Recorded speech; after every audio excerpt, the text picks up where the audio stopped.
everyone, welcome to biology class. Here we are with the chapter number 7, human body. In this chapter we will be discussing how the circulatory system works, what are a part or the organs related to this circulatory system. If you see in the cases of the living organisms, they are classified into two main categories, that is unicellular and the multicellular organisms. But rather, irrespective of their nature of unicellular or being multicellular, a transport system is always required. Why is it so? Just for transporting or transportation of nutrients, oxygen and other products within the body. If it is not there, transport system is not there, then it is impossible for a living being, irrespective of being unicellular or multicellular. It is not possible for that particular organism to sustain life. So for sustaining life, transport system is required. In the case of the lower organisms, the metabolic substances can pass freely through the substance. There is no such a specialized system. The substances can easily transport or move from one place to another in the body, and therefore they reach every cell and they can be removed as a metabolic waste by the simple diffusion process. But in the higher organisms, nutrients, oxygen and other useful substances are moving through blood. Blood is required as a liquid which transports the various nutrients, oxygen and all to the various cells of the body. So blood is present in the higher organisms. The heart and the blood vessels, especially the arteries and the veins through which the blood is passed, all these parts are constituting a system called as the circulatory system. What are the parts of this? Heart, the blood vessels. The blood vessels are of two types, that is the arteries and the veins. They are the blood vessels present in the circulatory system. So if it is asked what are the parts of the circulatory system, heart, arteries and the veins, they are all forming the circulatory system. And what is flowing through the circulatory system? That is, two fluids generally are there in the human circulatory system. They are blood and the lymph. What is present in the blood? The blood is containing different type of the cells that we will be seeing in the upcoming part. The blood vessels and also the heart, these three things constitute the blood circulatory system. This is a type of the circulatory system. Second one, that is the lymph nodes and the lymph vessels. These three parts will form the lymphatic system. This is also a type of the circulatory system. So in the human beings, two types of circulatory system are there. One is where the blood is flowing. Second one is there where the lymph is flowing. Lymph is in the lymphatic system, blood is in the blood circulatory system. We will see all these in the details in this same chapter only. The blood circulatory system and the lymphatic system, when they both work together collectively, then what is formed? Then it is called as the circulatory system of the human beings. So circulatory system simply doesn't mean only the blood is there. It means both the blood as well as the lymphatic system of our body. So the definition now we'll see what is circulatory system. This you have to remember. That is, it can be defined as the system of organs and tissues, including heart, blood vessels involved in circulating blood throughout the body. This is how we can define the circulatory system. Now firstly we will begin with the blood circulatory system. It comprises of what? It comprises of first thing, that is the blood. Blood itself is the liquid that will transport the substances to and from the different cells of the body. Second one, how it will transport, how the blood is moving, where it is moving, in the network of transporting vessels. These vessels are what? These vessels are arteries, veins and the capillaries, which are distributing and collecting the blood to and from the various cells of the body. And another one, and the last and the most important one, how the blood will move. It will not move on its own. Some organ is required to pump it. So that pump only is called as heart. That is an organ which pumps the blood throughout the body. When this pumping of the blood is done, then only blood will get that much force or pressure by which it will move forward. Here a separate topic is given. We'll just quickly move on through this. In the organism, not only human being, all the living beings, circulatory system is of two types. One is called as closed, another one is called as open circulatory system. First one we will see this, a circulatory system in which the blood is always present in the blood vessel. It is called as closed circulatory system. Like our body, human beings, we are also having closed circulatory system because blood is always moving in the blood vessels. So example, where it is present in the vertebrates, including the human beings, closed circulatory system is there. But in the case of another one, a circulatory system in which the blood flows freely, No vessels are there, no arteries or veins are there. They do not require the blood vessel. Openly the blood is flowing in the body of that organism without any arteries or vein. Then it is called as open circulatory system. Example, in the case of the arthropod, phylum Arthropoda, if you remember the kingdom classification of animals, it is arthropods are one of the phylum there. So there it is open circulatory system. So if the blood is flowing in the vessels, means arteries, veins and capillaries are there, then it is closed circulatory system. If arteries, veins and capillaries are not there, blood vessels are not there, blood is openly flowing in the body of the organism, it is open circulatory system. In the human beings, open is not there, closed circulatory system is always there. Another important fact zone is given here. Most of the invertebrates have colorless blood.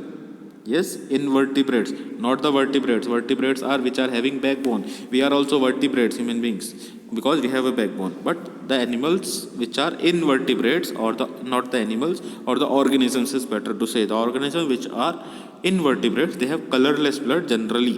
Why is it so? Because their blood does not contain hemoglobin. What is this hemoglobin? It is the pigment which gives color to the blood. So hemoglobin is not there. That is why invertebrates are having colorless blood. For example, blood of cockroach and earthworm is colorless. Hemoglobin is not there. What color will come because of hemoglobin? It will give red color. Hemoglobin is a blood protein which it is present in human beings' blood. It gives red color to the blood. But if it is not there, blood will be colorless. It will be like water only, looking like water only. So that is some facts were there. So other proteins are also present, like hemoglobin is a protein. Other proteins are also there in the blood. Here it is given. There are three types of the proteins present in the blood. First one are called as albumins. They will maintain the blood volume. Next one is globulins are there, which will protect us from the infections and all. Now last one are there fibrinogens. They help in the blood clotting. Blood clotting means whenever you get any cut on your body, injury takes place, then blood will start flowing. And to prevent that blood flow, what happens? Blood will deposit there. After some time, blood deposits there. That is, blood clot will happen, will form there. That blood clotting is happening because of the fibrinogens present in the blood. So all these albumins, globulins, and the fibrinogens are the types of the proteins present in the blood plasma. In our blood, it is present. So that all are the types of protein. You can read through and underline and learn these. Now we will see the blood now. The topic of the blood. The blood is the most important mode of transportation. It is a fluid connective tissue. Fluid means liquid connective tissue, and it is connecting the different body parts, and hence we can also say that different body cells are connected to each other through the blood only. Whatever has to transport it from one cell to another, it will go through the blood only. And total weight, if you see, it comprises 1/13 of your total body weight. Whatever your body weight, you divided by 13. That much amount of blood is present, is generally present, not always, it is generally present in your body. It composes what? It composes a complex mixture of plasma and the blood cells. Blood plasma is there, and different types of the blood cells are there. What they are, let us see in the topic of composition of the blood cell. So blood is formed of the different elements which are called as cells, and these cells are moving in a watery liquid called as plasma. Blood plasma is not solid, it is a liquid, watery liquid, in which the different type of the cells are moving. What are those cells moving in the blood?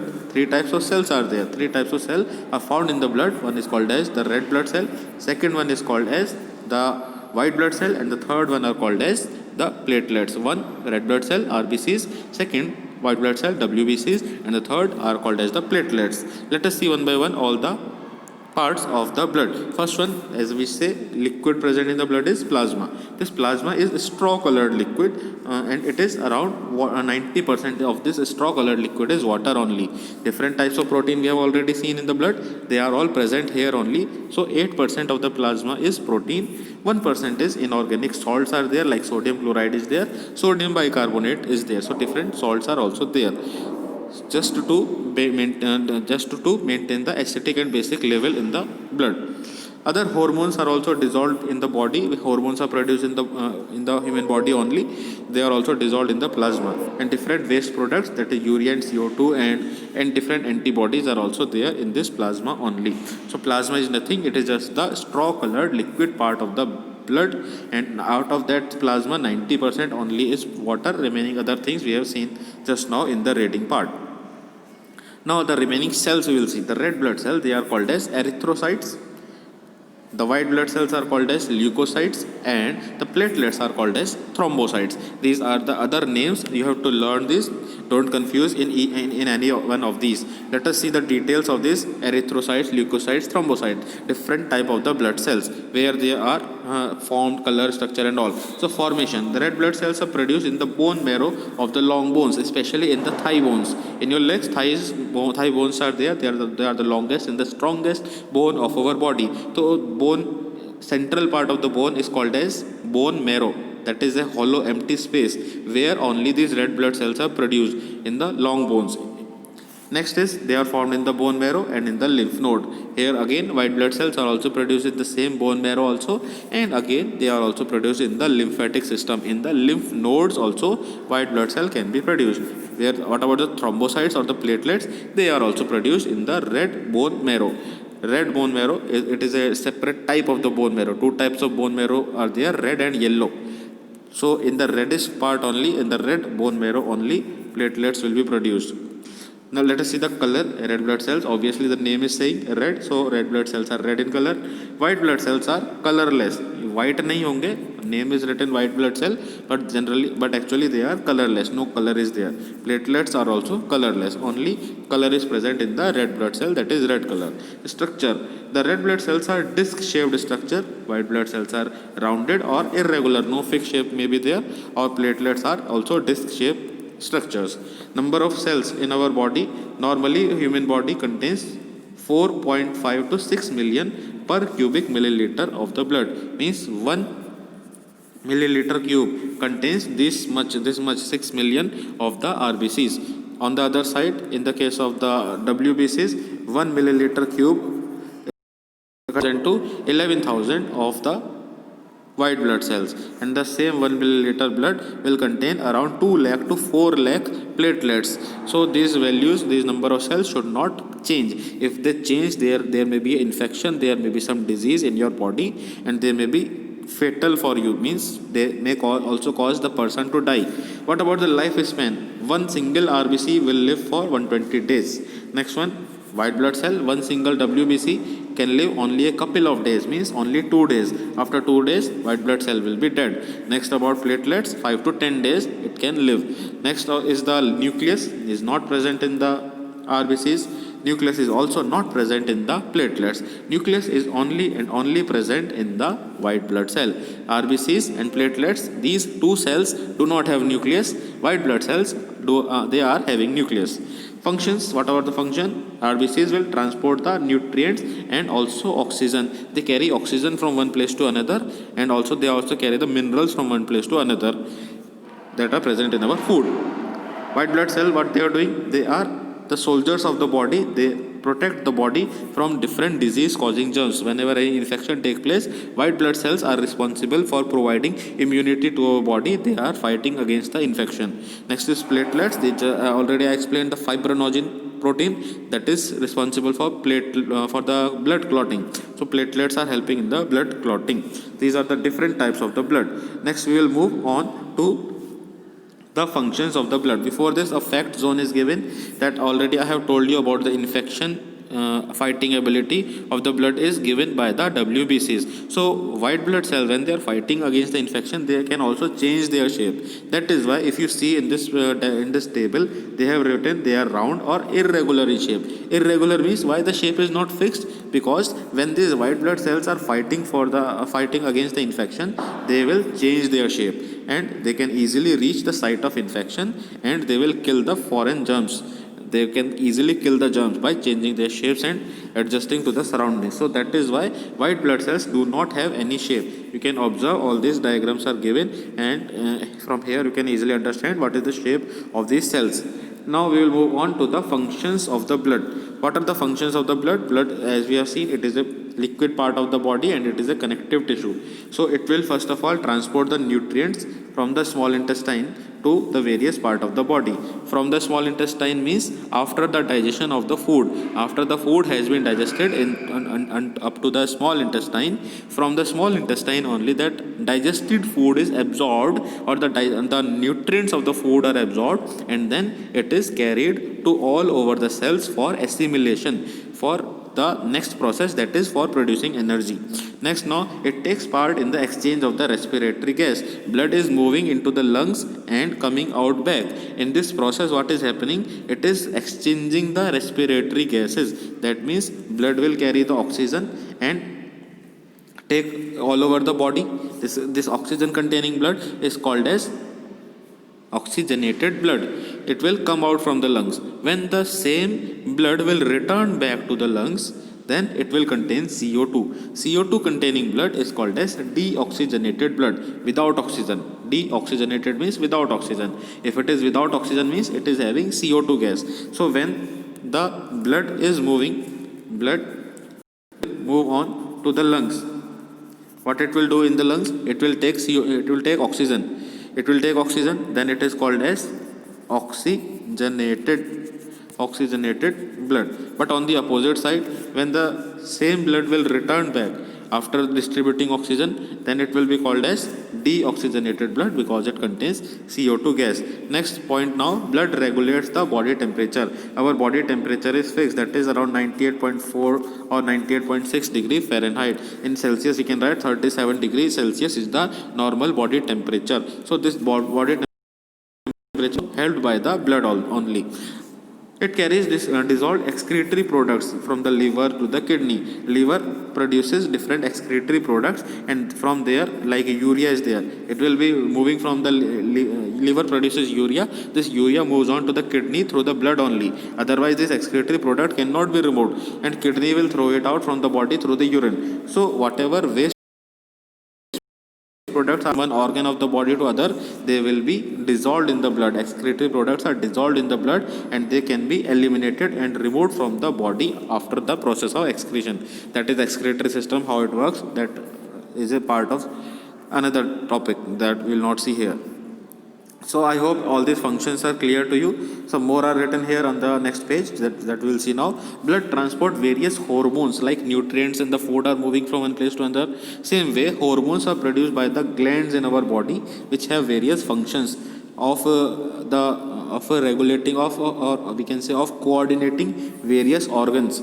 How the various organs are working based on the hormones only, and hormones are produced in the glands. So glands will produce these hormones in the blood, and the blood will take these hormones to the various organs, and therefore our various organs are working together. Coordination means all the organs are working together in our body. That is just responsible because blood is transporting these hormones properly. Blood has the property, next point now, to clot, which prevents the blood loss, because blood clotting is taking place. Otherwise, if any injury take place and blood is flowing, if it is not stopping to flow, that means person will die. So normally blood clotting takes place. That is also function of the blood. That is done by the fibrinogen with the help of platelets. White cells provide immunity against the pathogens. That is also function of the blood. Only immunity in our body is developed by the WBCs present in the blood. The function of blood में ही आ जाता है. Immunity to our body is provided by the cells of the blood only. Also, they help in keeping the body clean by eating the dead and damaged cells. These are WBCs only keep the body clean. So that is all. We have completed the functions of the blood here. So all these parts we have seen. Certain more points are written in the enrichment. Let us see these. What is anemia, hemophilia and hemorrhage? These are certain medical conditions. First one, anemia. It is a disease caused by the deficiency of RBCs. If red blood cells are not properly produced in the body, then this disease is called as anemia. And it is caused by what? It is caused by the loss of blood. Sometimes some accident takes place or severe injury takes place. In that case, severe loss of blood will be there. When lot of blood is lost from the body, that time there will be a deficiency of RBCs and it leads to anemia. Other case, if loss of blood has not taken place, it may be due to the iron deficiency. Person who is having iron deficiency in the body, is not getting iron properly in the food items, then it may lead to anemia. Other diseases also are there which also lead to the slow formation of the blood, leading to anemia. So if blood is not properly producing, if body is not forming properly RBCs, then it causes anemia, deficiency of RBCs. Next is hemophilia. In this case, what will happen? Blood will lose the clotting ability. Blood clotting does not take place. In this case, what is happening? Normally, what happens? Normally, the protein prothrombin and the fibrinogen, they are present in the blood. Two proteins, prothrombin and fibrinogen. They are produced here. These proteins are produced in the liver with the help of vitamin K. And ये normal situation है. But in the case of the hemophilia, what will happen? In the case of the hemophilia, these proteins are not present in the blood. One of these or both of these may not be present in the blood, and it will lead to the deficiency of these proteins. And if there is deficiency of these proteins, then clotting will take more time and person can die, because if clotting is not taking place, means blood will keep on flowing, and if more blood flows out of the body, it will lead to the death of that person because of that excessive blood loss. So this is hemophilia. What it is? In this condition, in this disease, there is a loss of clotting ability. Why it is so? Because the proteins prothrombin or fibrinogen are deficient in that person. These proteins are less produced in that person's body. Next is hemorrhage. Hemorrhage is what? Hemorrhage is a condition of internal bleeding. Internal bleeding, or we can say clotting of blood occurs. Blood will not flow properly. That is clotting of blood. Blood flow stops suddenly at a certain place. Clot will develop that will stop the flow of the blood. And internal bleeding means some severe injury has taken place, but outside it is not appearing, but internal organs are injured. That will cause internal bleeding. It is not visible from outside. That situation is called internal bleeding, and it causes hemorrhage. In this case, the person will die only. So all these are certain conditions related to the blood only that we have seen. In the next video now, we will be covering the next part. In this video, that is all for today. Blood groups, this is the next topic. We'll be starting from here. That is all for today now. We'll take a halt. Any doubts and all, you can ask in the comment section. You can post your queries. Thank you for today.